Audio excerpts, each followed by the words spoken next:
When Jesus came out of hiding, boy, he showed himself strong, didn't he?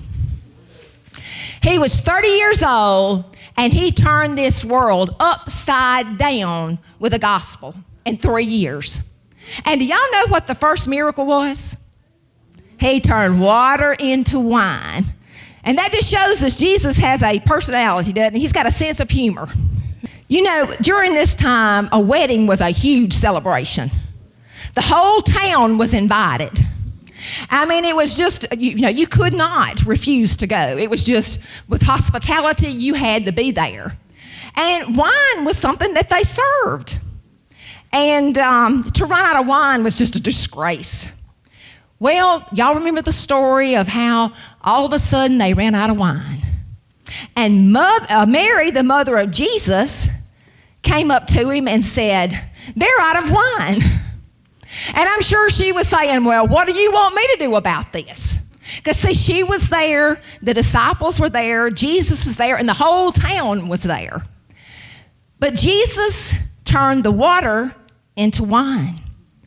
But have you ever wondered why Mary asked Jesus to turn the water into wine? I believe she was watching him in the time zone. I believe she had seen him perform miracles before.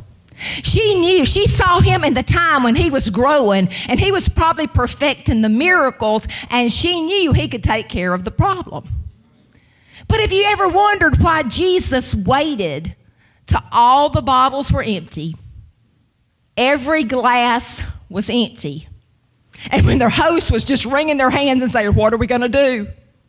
How are we going? We're going to be such an embarrassment to the city. We don't even, this whole city is going to think we don't know how to have a wedding here." And I believe it was an illustrated sermon for Jesus and the church, for the disciples and the church today. That Jesus loves to show his power when you're empty. When you're empty of solutions, when you're empty of ideas, "Lord, I need a miracle, and I need a miracle now." Are some of you in that place right now? And when you're down to nothing, how many of you know our Jesus is up to something? And I know some of you are saying, "Well, he's got to be up to something big in my life right now because I feel like I'm at the end of the rope." But that's when he loves to show his power.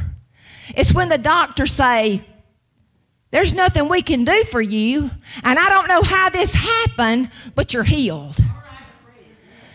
When all of a sudden you don't know how you're going to provide for your family, but all of a sudden some money comes in, and you say, "Only God." He loves to show his power when we're empty. Are you hungry for Jesus? Are you thirsty for Jesus? Are you ready for some new wine in your life? He's wanting to do a new thing in you and to refresh you and to empower you during this season of your life. But you know what? When Jesus, when he does something, he does it right, doesn't he? Because y'all know the wine that he brought forth was better than that at the end. Usually they were so drunk they didn't care what they was drinking. I know y'all don't even know what I'm talking about, all y'all saintly people, but I know some of you watching by TV, you probably partied all night and you know exactly what I'm talking about. But the thing is, when Jesus does something, he does it right. And some of you may have felt last all of your life. Maybe with your siblings, you felt like you were never important. You were told you would never amount to anything. You were never picked for promotion on your job, even though you worked as hard as everybody else. Do you know what I'm talking about? Some of you never were picked for anything. You always felt like you were last. My goodness, some of you can't even make the church softball team. You're the last one chosen for that. And that's a volunteer thing. But you know what? With Jesus, you're never number 2 or 3. You're always number 1. And he loves each and every one of you just the way you are. And He has a great purpose and a great plan for your life. And you may feel right now that you are hid and you don't feel like anything is happening in your life now. But Jesus sees your faithfulness. He's testing you to see if you're going to be faithful in the small things. He's seeing if you're growing. And your harvest is around the corner. And He can suddenly turn that situation around. How many of you know we serve a God of suddenly?